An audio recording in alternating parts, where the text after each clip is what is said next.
Welcome back, ladies and gentlemen, and I just want to start this video out with a big shout out to Tauna and a thank you for all the work that he has done so far on this game.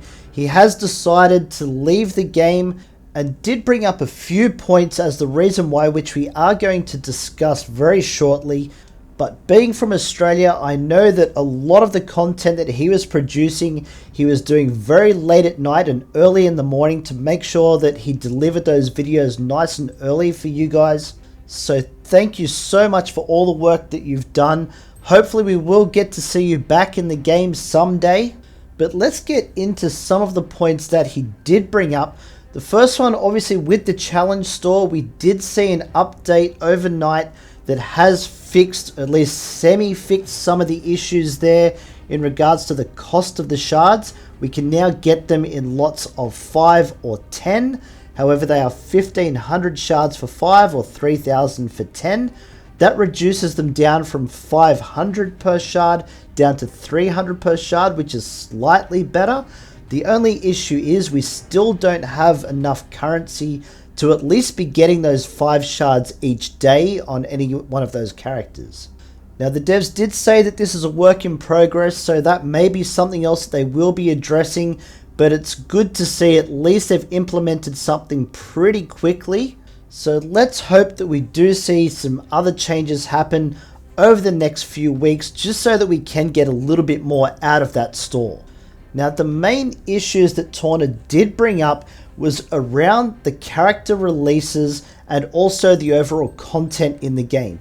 This is something that I have talked about a few times in some of the videos, especially in regards to those marquee characters. On one hand, yes, it's great that everybody gets those 3-star characters into the game immediately, but my biggest issue with that has always been the fact that it's not very challenging to unlock anything, so there's no real content involved with it. And second of all, once you do unlock that character, you really can't do anything with it because there are just no resources to develop those characters. Now, I am not a developer, so I don't know how long it does take to put some of these game modes together, nor do I know how big the team is at CG, so they could be putting a lot of effort into doing a number of other projects. Now that we do have the raid fully released, I'm sure that there is going to be some other content that they are going to be a little bit more free to work on. And one of those things that they could quite easily do as far as bringing out a new character is concerned is put them into the daily logins. I remember when Galaxy of Heroes first came out, they were doing that quite often, so you would have a character that was released through that daily login, so you had to log in every day for the month in able to unlock them, and then eventually they would be released into the game. As far as Heroes of Middle-earth is concerned, at the end of that month, then they could release them into the store, even put out some of those chests to get other shards, and for the people that do want to farm those characters further spending their own money, that's perfectly fine for them to do that. Then 30 days later, they could go onto a node or into a store like they have been, and then we can farm them up from there. But that still doesn't solve the issue of having the resources to be able to work on these characters. Now we are at a stage where we have 62 characters currently on the roster, 2 more that will be added very soon, so we're going to call it 64 for the time being. So we're at a stage now where the economy of the game is a little bit outdated, especially with things like XP and especially those ability materials. It's almost impossible to max out any given team with the amount of ability materials that are available. Most of the free-to-play players that have been around since the global launch have made it to level 60, but a lot of their characters have not been leveled that high. And the reason being is that most of the time they get to around about that level 45, level 50, and the jump in XP is so big that they think it's better to start working on another team, especially when you're talking about raids and things like that, just to get some extra teams up and running. So they're not finishing off teams, they're going back and they're starting other characters. This does really inflate their overall power, but their roster is generally a lot weaker and they're not achieving what they really could be simply through a lack of resources. One way that I can think of that would be really fun to try and implement is something like a 3-day event that could go over the course of a weekend and be similar to one of the phases of the raid. So there could be a specific way that you need to score points and climb up those reward tiers. But rather than being the open slather like with the raid, where you get to pick your team and then you can go through, decide if you want to bank the score or try again, you could have an energy system where you would get 5 attempts. Whatever score you get is what you actually bank, and then those attempts will replenish. Say over the course of an hour you'll get an extra attempt, so that way a few times a day that will be maxed out. You can go back in, have another 5 attempts, climb those ranks further. But again, rather than just being able to use your entire roster, for each weekend they could have a different theme. Say for example you have Road to Rivendell could be the team for this weekend. So not only are you going to get your gold, your XP, you're going to get a heap of ability materials. You could also get the character shards for Frodo, for Merry, and for Pippin. And that will allow you to further develop that particular team. If you haven't worked on that team, you're not going to be able to climb the ladder as easily. But maybe you could reinvest those resources into that team so that you can climb higher throughout the course of the event. But this has to have quite a substantial amount of resources so that you can do some of those bigger upgrades like the level 5 and 6 abilities of some of those characters that is quite often missed out, because once you get to level 4 the cost goes through the roof and those characters just never seem to be finished before you start on another team. For me, I am currently working on my Road to Rivendell, so that event might be really good for me that weekend. I can really develop those characters to where I want them to be.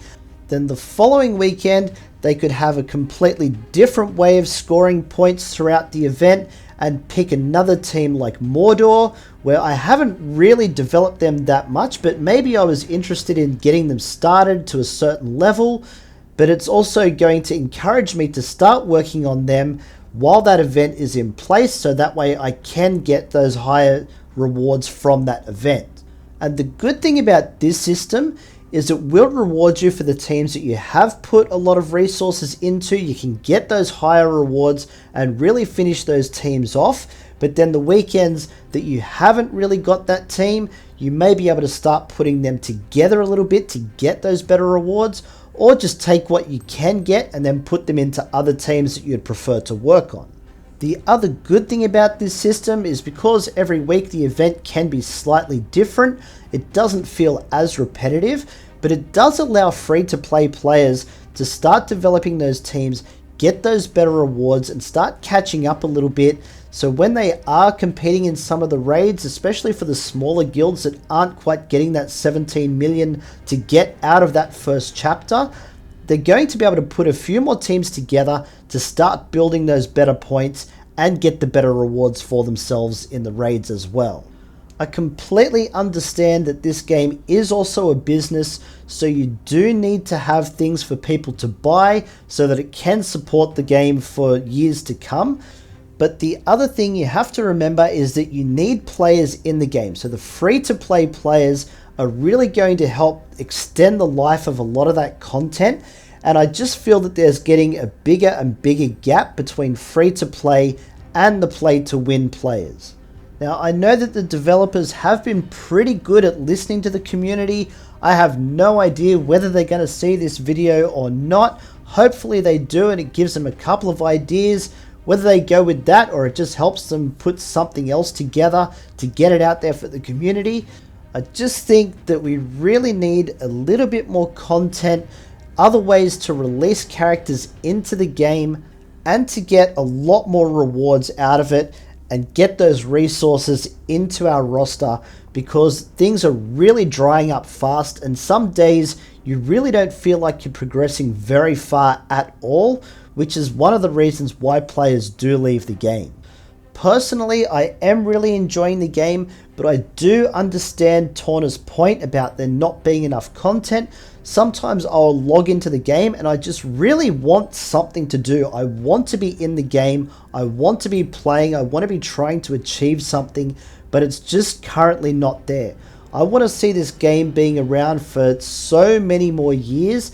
I'm really passionate about Lord of the Rings. I'd love to see so many different characters get released into the game so we can get them into our collections, but we just need the content to be able to use them in, as well as being able to develop them to a level where we can actually use them.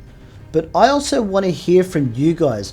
What do you think would be a great way to get characters into the game that's a little bit different to the way that we have been getting them, that we have to do a little bit more work in order to unlock them, as well as some other content ideas that might be a great way to get players involved in the game and also give us another challenge to work towards.